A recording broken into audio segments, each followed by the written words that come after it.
አንዳንዱ ከሚስቱ ምክር መውሰድ በጣም እንደነውር ያያል። እንደው ሚስቱ የነገረችውንማ እንደ ቁም ነገር ማየት አይፈልግም። የበታችነት ይመስለዋል፣ ዝቅተኝነት ይመስለዋል። ምን አለ ሚስት ካንተ የተሻለች ልትሆን ትችላለች። በተለይ የዘንድሮ እህቶቻችንማ እኮ ከብዙ ወንዶች የተሻሉ ናቸው። ከአንዳንዶች አይደለም ከብዙ ወንዶች የተሻሉ ሆነዋል። በትምህርት እሷ ማስተር አላት፣ እሱስ ምንድነው ያለው? ኧረ እኔ አልልም ወንድሜ ማትሪክ ተፈትኗል። ይሄ ትልቅ ነገር ነው። ባለ ሚኒስትሪም ይኖራል። ባለ ሚኒስትሪ እኮ 8ኛ ክፍል የተፈተነ ኧረ ያልተማረም ላንኛው ይኖራል። በቃ ገንዘብ አለው፣ እሷን ከዩኒቨርሲቲ ያወጣል፣ ወይም ዶክተር ትሆናለች።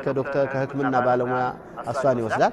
አንዳንድ ጊዜ እንዲህ ያለ ቁስል ያለበት እኮ እንዲህ መድኃኒት አይወስድም ካለችው አንቺ ምን ታውቂያለሽ? እንግዲህ እሱ የሚያውቀው ሚስቱ መሆኗን ነው የሚያስታውሰው እንጂ በእሷ ግንዛቤ ላይ ብቃቷን በፍጹም እንትን ሳያስገባ። ብዙዎቹ ከሴት ጋር መመካከርን እንደ ነውር የሚያዩ ሰዎች አሉ። ማን ነው ያለው እንደዚህ? ሰይዱ ሩሱል ወሶፍወቱል አንቢያ መሐመድ ዓለይሂ ሰላቱ ወሰላም استشار زوجته ሚስታቸውን ነብዩ ሰለላሁ ዐለይሂ ወሰለም አማክረው ያለቻቸውን ሲተገብሩ ውጤት አገኙ። የፈሩት የሰጉት ጉዳይ ሰላም ሆነላቸው እኮ ነው የሚሉን ታሪኩ።